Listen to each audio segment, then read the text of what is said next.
Bismillahirrahmanirrahim. Assalamualaikum warahmatullahi wabarakatuh. Perkenalkan, nama saya Im Aisyah dari SMA Negeri 1 Pangalengan. Video materi kali ini saya akan mengambil materi yaitu tentang ketahanan pangan di kelas 11. Pangan merupakan kebutuhan manusia yang harus terjamin ketersediaannya. Indonesia belum mampu mencapai swasembada pangan. Beberapa komoditas pangan menjadi strategis di dalam negeri, penuh ketidakstabilan dan ketidakpastian. Tidak mungkin mengandalkan dari pasar dunia. Kemudian sekarang pengertian daripada sistem ketahanan pangan. Menurut Undang-Undang Nomor 7 Tahun 1996, kondisi terpenuhinya pangan bagi setiap rumah tangga yang tercermin dari tersedianya pangan yang cukup, baik jumlah maupun mutu, dan aman, merata, serta terjangkau. Sasarannya: 1. Ketahanan pangan rumah tangga. 2. Swasembada pangan komoditi. Pemenuhannya yaitu dengan produksi dari dalam negeri, yang pertama. Yang kedua, sistem pangan ditentukan sendiri.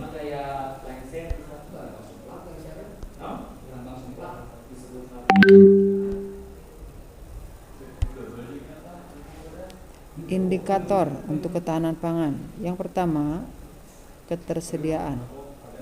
Pangan tersedia dengan cukup, baik itu volume, keragamannya, mutu, dan aman untuk dikonsumsi.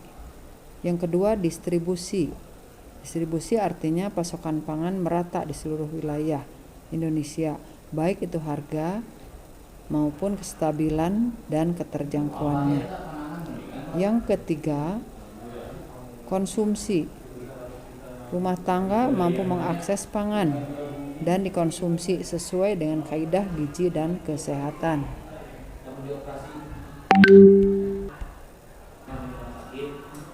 Kemudian keragaman. Keragaman itu yang pertama adalah ketersediaan. Kita bisa melihat tabel di sini komoditas pangan dari tahun 2000 sampai tahun 2015.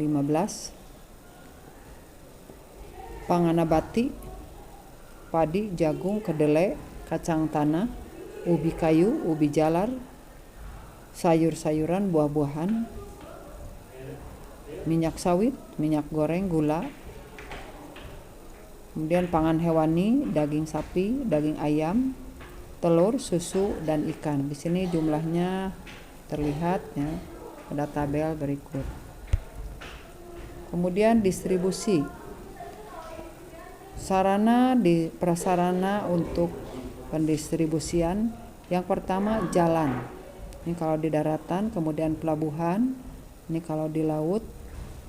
Di antaranya ada biaya angkutan. Yang kedua, keamanan jalur distribusi dari pungutan-pungutan. Misalnya baik di darat maupun laut. Di sini kita melihat bagaimana pungutan-pungutan di jalan tersebut sehingga aman dan tidak memberatkan. Yang ketiga, sarana distribusi pangan. Di antaranya sarana ini yaitu pasar, kemudian sarana penyimpanannya, pengolahannya. Yang B-nya, stabilitas harga, cenderung stabil, baik itu untuk nabati maupun hewani, kecuali untuk daging sapi dan cabai merah ini ditentukan oleh fasilitas pasar. Kemudian yang ketiga, konsumsi. Kondisi makro dilihat dari sisi kualitas dan kuantitasnya. Kondisi makro maksudnya mikro ya, kondisi mikro dulu. Jumlah penduduk miskin tahun 2005 itu mencapai 39,05 juta jiwa atau 17,75%, jauh lebih besar daripada tahun 2024 yang jumlahnya hanya 36,1 juta jiwa atau 16,7%. rentan terhadap kerawanan pangan. Yang kedua, gizi buruk pada balita. Di sini artinya di Indonesia jumlah balita yang begitu banyak, masih ada balita yang dikatakan gizi buruk atau kekurangan gizi. Itulah video pembelajaran kali ini tentang ketahanan pangan.